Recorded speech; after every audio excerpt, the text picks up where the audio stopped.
Mari Bapak Ibu, sebelum kita merenungkan firman, kita berdoa kembali memohon pertolongan Roh Kudus.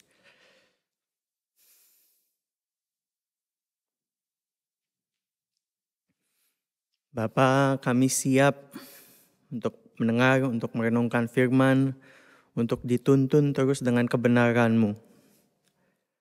Berdoa supaya Roh Kudus boleh menolong kami memahami firman yang sebentar akan kami gumulkan bersama. Kami percaya, walaupun kami di rumah masing-masing, kami nggak bisa lihat, tapi kuasa Roh Kudus nggak terbatas. Dan kami bersatu hati bersama-sama di suburb kami masing-masing, di rumah kami masing-masing. Bersatu hati untuk merenungkan firman. Bapa, kiranya Engkau boleh berbicara kepada kami, membuka hati dan pikiran kami. Bentuk kami supaya hidup kami makin serupa dengan Putra-Mu, Yesus Kristus. Saat ini kami juga teringat berdoa untuk Pendeta Joni yang melayani di Gereja Hurstville Indonesian Presbyterian Church di Elwood. Berdoa juga sekiranya Engkau boleh pakai beliau, pakai persiapan firman yang sudah ada untuk boleh memberkati jemaat di sana. Sembunyikan kami semua di belakang kayu salib-Mu, biar lewat hidup kami, bukan kami yang tampak, tetapi kemuliaan Kristus boleh semakin nyata. Kami serahkan waktu di depan ini, berkaryalah Roh Kudus. Kami berdoa di dalam nama Tuhan Yesus Kristus. Amin. Bapak Ibu Saudara sekalian, bacaan kita hari ini diambil dari 2 Korintus 8 ayat 16. Saya bacakan buat kita semua. 2 Korintus 8, 16 sampai 9 ayat 5. Syukur kepada Allah yang oleh karena kamu mengaruniakan kesungguhan yang demikian juga dalam hati Titus untuk membantu kamu. Memang ia menyambut anjuran kami, tetapi dalam kesungguhannya yang besar itu ia dengan sukarela pergi kepada kamu. Bersama-sama dengan dia kami mengutus saudara kita yang terpuji di semua jemaat karena pekerjaannya dalam pemberitaan Injil. Dan bukan itu saja, ia juga telah ditunjuk oleh jemaat-jemaat untuk menemani kami dalam pelayanan kasih ini, yang kami lakukan untuk kemuliaan Tuhan dan sebagai bukti kerelaan kami. Sebab kami hendak menghindarkan hal ini, bahwa ada orang yang dapat mencela kami dalam hal pelayanan kasih yang kami lakukan dan yang hasilnya sebesar ini. Karena kami memikirkan yang baik bukan hanya di hadapan Tuhan, tetapi juga di hadapan manusia. Bersama-sama dengan mereka kami utus orang lain lagi, yakni saudara kita yang telah beberapa kali kami uji dan ternyata selalu berusaha untuk membantu. Dan sekarang ia makin berusaha karena besar kepercayaannya kepada kamu. Titus adalah temanku yang bekerja bersama-sama dengan aku untuk kamu. Saudara-saudara kami yang lain itu adalah utusan jemaat-jemaat dan suatu kemuliaan bagi Kristus. Karena itu tunjukkanlah kepada mereka di hadapan jemaat-jemaat bukti kasih-Mu dan bukti kemegahan-Ku atas kamu. Tentang pelayanan kepada orang kudus, tidak perlu lagi aku menuliskannya kepada kamu. Aku telah tahu kerelaan hatimu tentang mana aku memegahkan kamu kepada orang-orang Makedonia. Kataku, Akhaya sudah siap sedia sejak tahun yang lampau. Dan kegiatanmu telah menjadi perangsang bagi banyak orang. Aku mengutus saudara-saudara itu agar kemegahan kami dalam hal ini atas kamu jangan ternyata menjadi sia-sia. Tetapi supaya kamu benar-benar siap sedia seperti yang telah kukatakan. Supaya apabila orang-orang Makedonia datang bersama-sama dengan aku, jangan mereka mendapati kamu belum siap sedia. Sehingga kami, untuk tidak mengatakan kamu, merasa malu atas keyakinan kami itu. Sebab itu aku merasa perlu mendorong saudara-saudara itu untuk berangkat mendahului aku, supaya mereka lebih dahulu mengurus pemberian yang telah kamu janjikan sebelumnya, agar nanti tersedia sebagai bukti kemurahan hati kamu dan bukan sebagai pemberian yang dipaksakan. Demikian pembacaan firman Tuhan. Yang berbahagia adalah kita yang merenungkan dan menghidupinya. Haleluya. Bapak Ibu Saudara sekalian, judul renungan kita, khotbah saya hari ini saya kasih judul Pertanggungjawaban Seorang Penata Layan Uang. Steward of money. Kita semua dipercayakan uang dan bagaimana kita bertanggung jawab mengolah itu semua. Satu pendeta di Nigeria sempat ramai dibahas di Twitter Februari awal tahun ini. Dia berkata dalam cuplikan videonya, dalam COVID, dalam pandemi saya membeli jet yang ketiga. Dalam COVID dia bisa beli jet yang ketiga. Saya berdoa agar COVID-19 tidak berakhir karena saya sedang beristirahat. Sementara orang-orang mengeluh, istri saya bertanya, bukankah hidup ini begitu manis? Bapak Ibu Saudara sekalian, ini cuplikan dari saya rasa khotbah dia tentang bagaimana meskipun di tengah kesulitan anak-anak Tuhan bisa tetap hidup diberkati Tuhan. Entah bagaimana respon Bapak Ibu ketika baca cuplikan khotbah ini. Tapi satu hal yang saya yakin kita semua sepakat, pertanggungjawaban dalam mengelola uang itu penting. Apalagi ini menyangkut orang yang tulus memberi. Atau mungkin nama yang lebih familiar buat kita, pendeta Yonggi Cho, David Yonggi Cho dari Korea Selatan. Tahun 2014 ia dihukum karena menggelapkan 12 juta dolar dana gereja. Beberapa orang bahkan memperkirakan lebih dari 500 juta sebenarnya. Pendeta Yonggi Cho memakai dana gereja untuk membeli saham perusahaan anaknya. Kita terganggu waktu mendengar gaya hidup pemimpin, pendeta atau pemimpin organisasi amal yang hidup glamor, menyalahgunakan uang padahal yang menyumbang mungkin menyisihkan dari keterbatasannya. Setidaknya organisasi-organisasi yang demikian di Australia dituntut untuk menampilkan laporan tahunan kepada masyarakat untuk bisa diakses. Dari situ kita bisa lihat apakah organisasi ini atau gereja ini accountability-nya oke atau enggak, laporan keuangannya oke atau enggak. Dan dari situ kalau kita enggak cocok, kita bisa pilih organisasi lain untuk disumbangkan misalnya. Tapi bagaimana pendonor di zaman Paulus tahu kalau sumbangan mereka benar-benar dipakai? Transfer money, bank transfer aja belum ada waktu itu. Hari ini Bapak Ibu Saudara sekalian, kita akan membahas tulisan Paulus yang membahas secara khusus official business. Pasal 8 ayat 16, 9 ayat 5. Pesan firman Tuhan buat kita. Jemaat IPC adalah penata layan murah hati yang bertanggung jawab dalam menggunakan uang. Setiap kita adalah penata layan, manajer yang murah hati yang bertanggung jawab dalam menggunakan uang-uang yang kita miliki. Pada bagian pertama ayat 16-24, Paulus memastikan uang sumbangan bagi jemaat Yerusalem akan ditangani dengan bertanggung jawab dan Titus yang pegang peranan penting. Ayat 16-17. Bagian ini dimulai dengan kata syukur kepada Allah, kata Paulus. Syukur kepada Allah yang oleh karena kamu mengaruniakan kesungguhan yang demikian juga dalam hati Titus untuk membantu kamu. Bagian ini Paulus mulai dengan syukur karena Allah sudah bekerja dalam hati Titus. Bersyukur karena lewat karya Allah, Titus punya kepedulian, punya kesungguhan atas jemaat Korintus. Bahkan sebelum Paulus minta, Titus sudah memutuskan ingin menolong, ingin ikut ambil bagian. Padahal kalau kita baca pasal 7, dia baru saja balik dari Korintus membawa laporan yang menghibur, kata Paulus.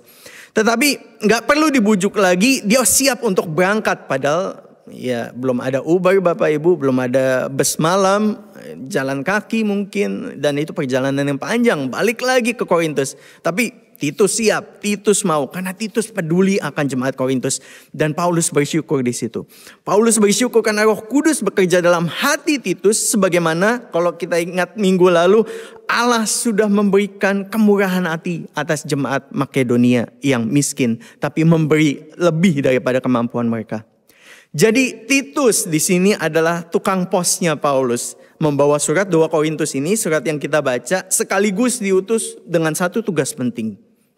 Dan untuk tugas itu dia tidak berangkat sendiri. Ayat 18. Bersama-sama dengan dia kami mengutus saudara kita yang terpuji di semua jemaat karena pekerjaannya dalam pemberitaan Injil. Bersama-sama dengan Titus ada satu saudara lagi yang akan mendampingi. Karena pelayanannya dihormati di antara jemaat-jemaat. Dengan tidak menyebut namanya, ada beberapa possible person yang mungkin kita bisa bayangkan. Tapi kemungkinan karena Paulus nggak sebut dan kayaknya sih Paulus dan Korintus sama-sama tahu siapa yang disebut gitu. Jadi dia nggak sebut lagi namanya. Di 19 ayat dan 21 lanjut. Tampaknya yang memilih saudara yang sangat dihormati ini bukan Paulus, tetapi gereja-gereja lokal. Gereja-gereja lokal memilih siapa yang akan membantu mengawasi sumbangan yang besar ini. Dan fakta bahwa gereja lokal terlibat menjadi indikasi jemaat gereja terlibat memilih siapa yang akan mendampingi Titus, mendampingi Paulus nanti. Menjadi indikasi bahwa dari awal gereja telah melibatkan jemaat dalam mengambil keputusan. Oleh karena itu kita sebagai gereja Presbyterian juga mengadakan misalnya AGM setiap tahunnya. Di mana kita mendengar, menampung terkait pelaporan tahunan kita. Bagaimana uang kita sudah dipakai setahun belakangan dan rencana pemakaian kita. Bagaimana setahun ke depan uang kita akan di-spend begitu. Terima kasih untuk rekan-rekan KOM yang sudah bekerja keras di belakang layar mengurus keuangan gereja. Dan iya, sekali lagi berdasarkan ayat ini jemaat diundang untuk join, makanya tiap AGM jemaat dilibatkan untuk kasih masukan setuju atau tidak setuju atau ada ide mau bagaimana begitu, nanti ditampung dan diolah Bapak Ibu.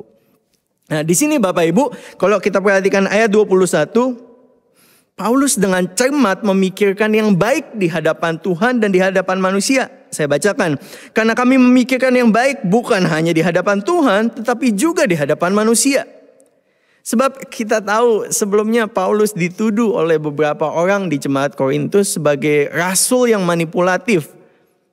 Bisa jadi penolakan Paulus untuk sama sekali tidak menerima bantuan dari gereja Korintus menimbulkan kecurigaan. Kok dia gak dapat bantuan, gak dapat sponsor dari kita, tapi mau repot-repot ngelayanin kita. Mereka mungkin berpikir bahwa pengumpulan dana ini yang Paulus lagi urus adalah cara Paulus yang diam-diam. Dia gak minta terang-terangan. Tapi nanti ujung-ujungnya uangnya dipakai juga sama dia. Bisa jadi. Kalau si penggalang dana, Paulus, dipertanyakan, pelayanan berita Injilnya pun pasti terdampak. Dan tujuan utamanya untuk kemuliaan Tuhan akan sulit tercapai. Bapak Ibu Saudara sekalian, dengan kehadiran dua rekan tadi, Titus dan satu lagi yang namanya kita nggak tahu, Paulus jadi lebih aman dari perampok di sepanjang jalan. Sekaligus terlindung dari cibiran orang-orang yang demikian. Dan di ayat 22, bersama dengan mereka kami utus orang lain lagi. Jadi ada Titus, ada satu orang yang kita nggak tahu namanya, dan satu orang lagi. Dan satu orang ini teruji untuk senantiasa mau membantu. Saudara kita yang telah beberapa kali kami uji dan ternyata selalu berusaha untuk membantu. Dan sekarang ia makin berusaha karena besarnya kepercayaannya kepada kamu. Ketiga orang ini punya hati buat jemaat Korintus. Karena Allah sudah bekerja di dalam hati mereka. Dan Paulus mengucap syukur untuk itu. Bapak Ibu Saudara sekalian, ada godaan yang kuat untuk Paulus merespon dengan ego. Kita bisa merasakan nada-nada yang tersirat di balik tulisannya. Ini yang tersurat begitu, yang tampak, yang eksplisit. Tapi yang implisit kita bisa merasakan Paulus tertekan. Paulus frustasi terhadap tuduhan yang diterimanya. Kalau pakai bahasa saya, Paulus bisa saja bilang, enak aja, mereka pikir mereka siapa? Tuduhan mereka salah semua. Aku melayani dengan tulus, gak ada maksud macam-macam. Apalagi mau cari untung. Dan kalau ngikutin egonya, Paulus yang gregetan, gemes, bisa bilang belagu betul mereka. Dipikir bisa nyetir gua kali. Lu jual, gua beli. Kita lihat kisah-kisah bagaimana ego dari seseorang akhirnya merusak panggilan pelayanan. kita perlu hati-hati. Bersyukur Paulus dapat melihat mandat Allah lebih tinggi, lebih penting dari sekedar memuaskan ego. Walaupun akhirnya mungkin jemaat Korintus yang gak suka bisa bilang, tuh kan dia ngikutin kita kan. Emang dia tuh gak bisa percaya. Makanya dia ajak 3 orang itu untuk nemenin dia. Terlepas apa yang dikatakan orang, Paulus bisa lihat mandat Tuhan lebih penting.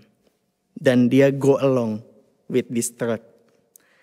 Jadi total ada berapa utusan? Ada 3 Bapak Ibu Saudara sekalian. 3 utusan. Titus yang dijelaskan sebagai teman dekat, teman sekerja Paulus, dan 2 orang yang dipilih sama gereja-gereja.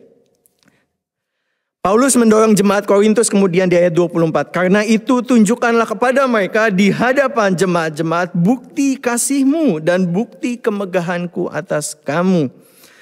Paulus berharap jemaat Korintus bisa menerima Titus dan kedua orang ini dengan kasih dan mengumpulkan persembahan.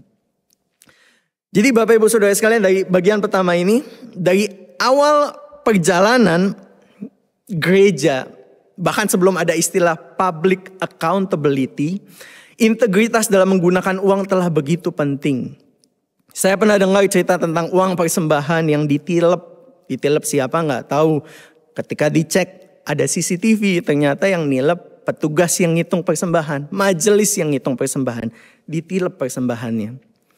Kekhawatiran inilah yang melatar belakangi Paulus untuk menjabarkan CV, kurikulum vitae, latar belakang yang cukup lengkap tentang ketiga orang utusan ini. Bahwa mereka 3 orang ini kredibel semua. Mungkin juga Paulus memberikan surat rekomendasi bagi ketiga orang ini sebab sebelumnya ia direndahkan karena di mata jemaat Korintus yang gak suka sama dia tidak membawa surat rekomendasi dari Yerusalem, dari para rasul, dari pusat begitu ya. Jadi sekarang dia bikin surat rekomendasi untuk 3 orang ini.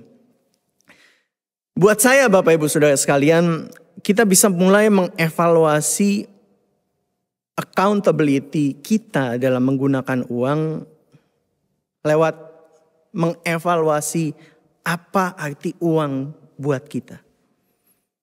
Apa uang itu buat Bapak Ibu Saudara sekalian. Satu definisi yang Alkitabiah seturut dengan pembahasan kita hari ini. Money is a tool God gives us to accomplish His purposes.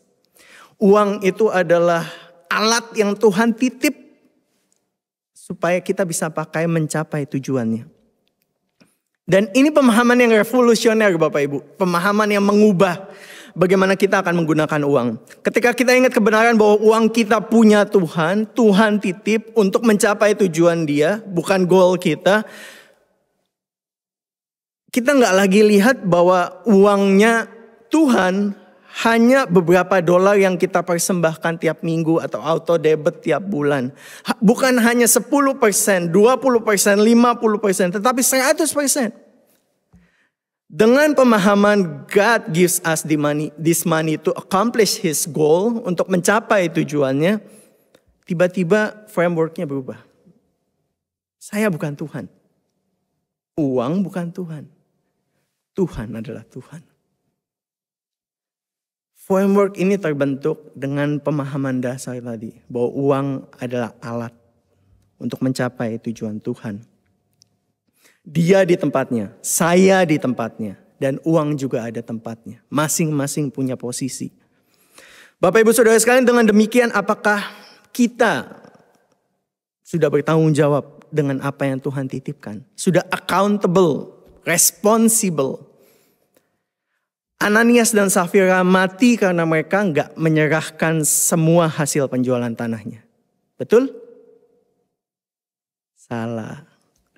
Mereka mati, mereka dihukum karena mereka enggak jujur. Mereka jual satu bidang tanah mereka. Mereka bilangnya mereka sudah kasih semuanya buat gereja, buat jemaat Tuhan. Tapi sebenarnya mereka simpan sebagian. Gak ada yang suruh mereka kasih setengah, kasih 1/4, kasih 3/4 atau kasih semua. Gak ada. Tapi karena mereka mau dapat nama di depan jemaat, mereka bohong.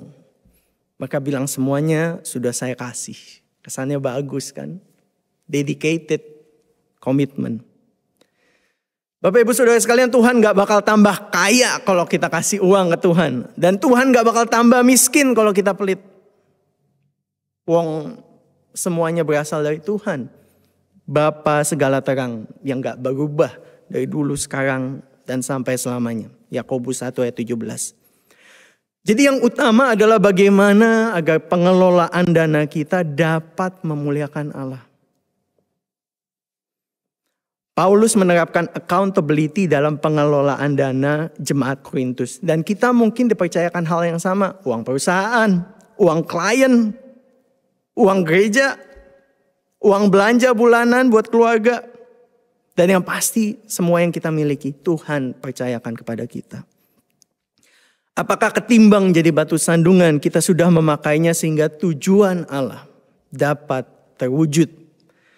Ayub 41 ayat 2b mengatakan apa yang ada di seluruh kolong langit adalah kepunyaanku. Kalau semuanya punya Tuhan dan Tuhan titipkan buat kita, bagaimana kita memakainya? How do we keep track of it? Bagaimana kita bisa memastikan semuanya going well? With a budget. Budgeting atau menyusun budget pengeluaran memaksa kita Bapak Ibu Saudara sekalian untuk menentukan seberapakah cukup itu. Untuk sebulan, untuk seminggu, cukup itu seberapa? Dengan budgeting kita dipaksa untuk memikirkan. Dan budgeting menolong kita untuk tidak ngawang-ngawang dalam alokasi dana kita. Karena gak ada $1 pun yang gak ada posnya. Semuanya harus ada posnya. Persembahan kah, diakonia kah buat bantu orang, tabungan kah, investasi kah, cicilan rumah kah, semuanya ada posnya. Dan sambil menentukan budgeting, kita bisa minta tuntunan Roh Kudus. Wajib, harus malah. Kita harus minta tuntunan Roh Kudus agar kita bisa memaksimalkan uang kita untuk tujuan dan kemuliaan Allah. Dan sepanjang jalan being accountable, jadi bertanggung jawab dapat kita kerjakan bersama dengan rekan kita one on one untuk catch up, atau dengan pasangan kita, atau dengan introspeksi diri. Evaluasi sepanjang jalan, apakah kita bertumbuh dalam kemurahan hati dengan waktu kita, dengan bakat kita, dengan talenta kita, dengan harta kita. Khususnya untuk perikop kita hari ini. Jika ternyata kita lebih fokus pada diri sendiri dan uang kita ketimbang Tuhan, kita perlu berhenti Bapak Ibu. Habiskan waktu bersama Tuhan. Baca Alkitab. Terus berdoa. Serta buat penyesuaian pada budgeting kita di sepanjang jalan. Sebab money is a tool God gives us to accomplish His purpose. His goal, not our goal. Tujuan dia, bukan tujuan kita. Itu bagian pertama. Setelah menonjolkan Titus dan dua utusan yang lain, Paulus kembali ke pokok pembahasan tentang bagaimana jemaat Korintus perlu menggenapi janji mereka untuk memberi. Paulus tidak di ayat 1 dan 2, Paulus tidak merasa perlu menulis panjang-panjang. Karena pelayanan dukungan dana ini, jemaat Korintus sudah punya hati. Jemaat Korintus sudah sukarela untuk involve, untuk terlibat. Korintus mau dukung. Bahkan dikatakan ia telah memegahkan mereka di depan jemaat Makedonia. Akaya sudah siap sedia sejak tahun yang lampau. Itu dia bilang ke jemaat Makedonia. Kalau kita lihat petanya ini Bapak Ibu, jadi Makedonia di atas, Paulus ada di situ, terus Akaya itu di bawah, dan Korintus ada di daerah Akaya. Jadi waktu Paulus pelayanan di Makedonia, dia bilang Akaya sudah siap dari tahun lalu untuk mendukung jemaat Yerusalem yang kesulitan. Dan antusiasme gereja Korintus menular Bapak Ibu. Gereja-gereja lain juga ikut, dikatakan di sini menjadi perangsang, ikut terdorong untuk berpartisipasi. Itu lagi-lagi yang nyata, yang tersurat, yang eksplisit. Namun ada yang implisit. Notice nggak Bapak Ibu? Kelihatan nggak Bapak Ibu? Di ayat 3 dan 4. Saya bacakan. Aku mengutus saudara-saudara itu agar kemegahan kami dalam hal ini atas kamu jangan ternyata menjadi sia-sia. Tetapi supaya kamu benar siap sedia seperti yang telah kukatakan. Supaya apabila orang-orang Makedonia datang bersama dengan aku, jangan mereka mendapati kamu belum siap sedia. Sehingga kami untuk tidak mengatakan kamu merasa malu akan keyakinan itu. What's been happening? Apa yang terjadi di belakang layar? Waktu itu, waktu Paulus tulis surat 2 Korintus ini, gereja Makedonia sudah mengumpulkan dana. Dan sudah menyiapkan orang untuk membawa dana tersebut. Nanti dalam perjalanan mereka dari Makedonia turun ke Akaya, ke Korintus, mampir dulu baru ke Yerusalem. Gitu planningnya. Makanya Paulus bilang, jadi sebelum aku sama orang-orang Makedonia nyampe ke Korintus, aku utus 3 orang ini untuk nyiapin. Jadi begitu kita nyampe, udah ada duitnya. Oleh karena itu, Bapak Ibu Saudara sekalian, Paulus bilang di sini, saya kutip verbatim dari LAI, terjemahan baru. Paulus enggak mau kemegahan kami atas kamu menjadi sia-sia. Atau istilah lainnya, Paulus enggak mau omongannya jadi omong kosong belaka. Seandainya amit-amit ini terjadi, kata Paulus, dan mereka belum siap sedia, Paulus pasti kehilangan muka. Dan rasa malunya hanya kalah dari rasa malu jemaat Korintus sendiri. Sudah bilang ini jemaat di Akaya nih luar biasa, mereka sudah memberi loh, mau memberi dari tahun yang lalu. Terus orang-orang Makedonia datang sama Paulus, yuk kita mau berangkat ke Yerusalem. Duitnya belum dikumpulin. Malu betul Bapak Ibu. Ada kesan jadi Paulus jaim banget, jaga image sekali di sini. Ironis ya, kemegahan Paulus di depan jemaat Makedonia. Setelah kita baca 9 ayat 1 sampai 5, terus kita baca balik 8 ayat 10 11 kita baca sebentar ya. Inilah pendapatku tentang hal itu yang mungkin berfaedah bagimu. Memang sudah sejak tahun yang lalu kamu mulai melaksanakannya dan mengambil keputusan untuk menyelesaikannya juga. Maka sekarang sudah setahun, selesaikanlah juga pelaksanaannya itu. Hendaklah pelaksanaannya selaras dengan kerelaanmu dan lakukanlah itu dengan apa yang ada padamu. Kita jadi bertanya, apakah Paulus salah bermegah di depan jemaat Makedonia? Apakah dia terlalu memuji jemaat Korintus? Atau mungkin demi ngomporin jemaat Makedonia, dia bawa-bawa Korintus? Tapi yang terjadi sekarang, Paulus kejepit. Dan perlu menyelamatkan muka. Jaim ya? Mungkin. Mungkin semuanya itu benar. Jadi rencana dari tahun lalu di 1 Korintus pasal 16 itu udah oke, udah cakep banget Bapak Ibu Saudara sekalian. Namun yang namanya hidup gak ada yang tahu.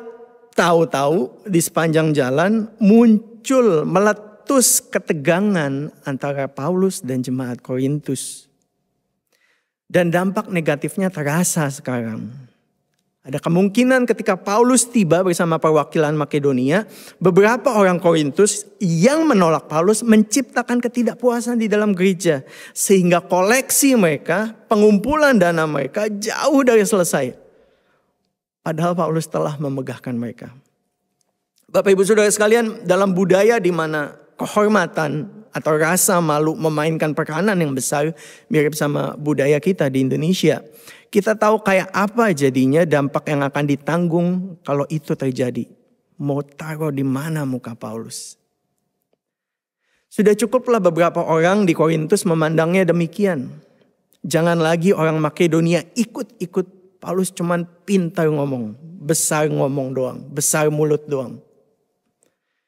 Inilah kondisi yang mendasari mengapa Paulus membela karakternya, membela panggilannya, membela tindakannya, serta mengupayakan rekonsiliasi dengan jemaat Korintus berulang-ulang dari pasal 1 sampai pasal 9 sebelum membahas tentang pengumpulan ini. Ketika namanya cemar, makin sulit pelayanannya di daerah ini. Real ya Bapak Ibu, jadi yang namanya pelayanan ya kayak gini, gak selalu all good. Nggak selalu all smooth sailing. Nggak semuanya selalu lancar. Dan ini yang Paulus hadapi. Jadi ayat 5, Paulus merasa perlu mengirim utusan mendahulunya supaya mereka lebih dahulu mengurus pemberian yang Korintus janjikan. Sebelumnya Paulus menyebut dana ini sebagai di ayat 8 ayat 4 kasih karunia. Di ayat 4 lagi pelayanan untuk orang kudus. Di ayat 7 pelayanan kasih. Dan sekarang dia menyebutnya sebagai bukti kemurahan hati kamu dan bukan sebagai pemberian yang dipaksakan. Atau kalau diterjemahkan secara literal dari bahasa aslinya, sebagai berkat dan bukan keserakahan. Jadi dengan kata lain, Paulus ingin pemberian ini dikerjakan untuk bisa menolong orang tanpa memikirkan pamrih. Tanpa memikirkan apa yang akan mereka dapat nanti. Bapak Ibu Saudara sekalian, saya pikir jemaat Korintus ada mirip-miripnya sama kita. Di abad pertama, kota Korintus terkenal karena kesejahteraannya. Walau tentu di dalam gereja pasti ada, enggak semuanya sejahtera. Tapi secara umum, secara general, gereja Korintus makmur. Dan demikian juga dengan kita. Kalau dibandingkan sama saudara-saudara kita misalnya di Indonesia, kita hidup jauh lebih sejahtera. Tapi walaupun kita sejahtera, kita tetap punya tantangan untuk memberi, bukan? Kita punya tantangan untuk bermurah hati. Ada yang khawatir, nanti kalau saya butuh gimana? Ada yang ragu, kalau saya udah kasih ternyata disalahpahami, disalah pakai oleh organisasinya, malah ditilap kayak misalnya tadi Yonggi-cho, pendeta Yonggi-cho, gimana? Atau kalau Bapak Ibu sudah menikah, mungkin value antara suami dan istri berbeda. Yang satu lebih murah hati, yang satu lebih perhitungan. Enggak selalu buruk ya perhitungan. Memikirkan bagaimana ke depannya. Atau kalau saya, kadang saya sudah alokasikan begitu ya. Begitu lihat, oh gede juga ya angkanya. Terus jadi, mau ngasih atau enggak ya, mau ngasih atau enggak ya. Terkait tantangan ini Bapak Ibu Saudara sekalian, ada hal yang menarik dari diskusi Kedup. Waktu membahas dalam pertanyaan Kedup minggu ini, apa kaitan antara iman dan kemurahan hati? Antara iman dan kemurahan hati. Ada satu om yang bilang, toh orang yang gak percaya juga murah hati. Benar ya? Benar. Orang Kristen, orang non-Kristen sama-sama bisa memberi bahkan berlimpah-limpah. Kita bisa menilai mungkin motivasi mereka serong dalam memberi. Tapi ya orang Kristen juga bisa. Anania Safira begitu contohnya. Perbedaan mendasar menurut saya adalah ini. Orang non-Kristen bisa murah hati. Tetapi orang percaya tidak bisa tidak murah hati. Mereka bisa murah hati. Tapi sebagai orang percaya kita gak bisa gak murah hati. Karena kita udah tahu apa yang Tuhan Yesus sudah kerjakan buat kita. Dan sebagai responnya, mengutip pendeta Joni minggu lalu, kita memberikan diri kepada Tuhan. Roma 12 ayat 1. Jemaat Makedonia memberikan diri kepada Allah.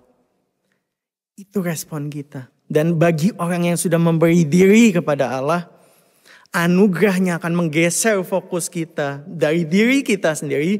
Fokusnya jadi mikirin what will Jesus do? Kalau Tuhan Yesus ada tahu orang ini jemaat Yerusalem membutuhkan, kira-kira Tuhan Yesus ngapain ya? Saat merenungkan bagian ini saya teringat dulu waktu saya masih SD. Lagi hebohnya main layangan di kampung saya, di suburb saya, di daerah saya. Di gang dekat rumah ada bapak tua yang jualan layangan. Layangan, senar gitu ya, macam-macam. Saya ingat jelas bagaimana bapak itu jongkok di pinggir jalan pakai celana panjang. Tapi celananya robek bagian paha dalam ini. Tapi masih dipakai. Jualannya gak mahal ya, ratusan perak lah, ratusan rupiah pada waktu itu ya. Dan ada yang beli. Ditanya, saya beli ini sama ini berapa pak? Gitu. Saya ingat bapak itu ngitungnya salah. Jadi ya, waktu itu saya berasa matematikanya gak bagus. Dan malah jual rugi. Padahal ya, saya lihat celananya saja robek masih dipakai. Saya pulang saya sedih sekali, itu saya nangis terus ditanya sama orang rumah gitu. Kenapa? Terus akhirnya saya ditemenin balik beli layangan dan kasih lebih buat bapak itu. Bapak Ibu Saudara sekalian, ada banyak orang membutuhkan di sekitar kita. Gak usah lihat agamanya ya. Ada banyak sekali. Baru-baru ini saya dapat kabar ada satu panti asuhan Kristen di Papua yang karena COVID anak-anaknya sarapan air putih, makan siang nasi saja. Sampai pengurus panti asuhan menggadaikan cincin kawinnya supaya 20 anak yang ada di situ bisa makan. Atau yang lebih dekat misalnya baru-baru ini Aloha Presbyterian Children Hospital, rumah sakit yang mengurus anak-anak difabel, cacat. Bapak Ibu bisa klik dukung petisi itu, ada di grup WhatsApp untuk mendukung, mereka lagi minta dana ke pemerintah. Atau kalau bisa ada berkat lebih bisa dukung. Saya sama beberapa anak IP6 dulu pernah pelayanan di situ sekali doang gitu. Dan anak-anaknya ya benar-benar saya bayangin kalau orang tua butuh kerja tapi anaknya gak bisa ditinggal. Tapi gak ada duit untuk taruh di rumah sakit macam itu yang cocok buat mereka. Ada gap antara tunjangan pemerintah sama biaya rumah sakit, ditambah apalagi kalau mereka gak punya private insurance. Frustasi sekali.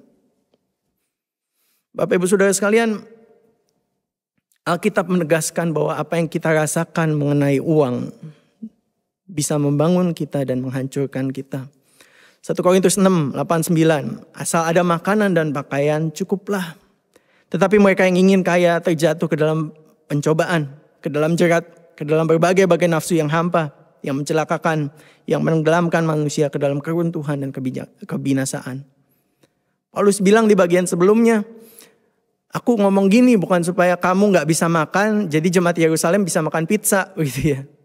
Dia gak ngomong ini supaya kamu terbeban dan mereka untung. Aku lakukan ini supaya ada keseimbangan. Dan artinya keseimbangan yang mengumpulkan banyak gak kelebihan, yang mengumpulkan sedikit gak kekurangan. Tuhan Yesus pernah mengecam orang kaya di Lukas. Hai engkau orang bodoh, pada malam ini juga jiwamu akan diambil daripadamu. Dan apa yang telah kau sediakan, untuk siapakah itu nanti? Hari ini Bapak Ibu dari bacaan kita mau merenung agar kita terhindar dari gambaran orang kaya di Lukas ini. Orang kaya yang bodoh, yang mengumpulkan harta untuk dirinya sendiri di dunia, tetapi tidak berusaha mengumpulkan harta surgawi dan tidak mau menjadi kaya di hadapan Allah. Firman Tuhan buat kita, jemaat IPC adalah penata layan murah hati yang bertanggung jawab dalam menggunakan uang. Dalam uang yang Tuhan titipkan buat kita.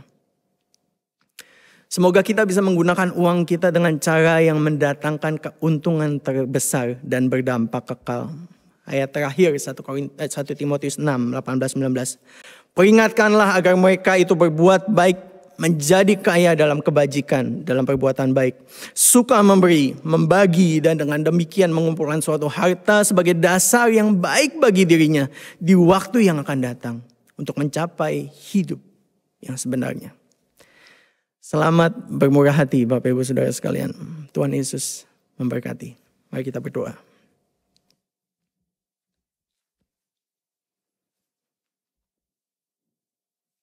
Bapak, kami tahu uang adalah isu yang sensitif dan tergantung bagaimana jalan hidup kami. Mungkin kami punya mengalami pengalaman yang buruk di masa lalu sehingga kami begitu pegang uang kami dan sulit untuk bermurah hati, peduli, mengerti kesulitan sesama di sekitar kami.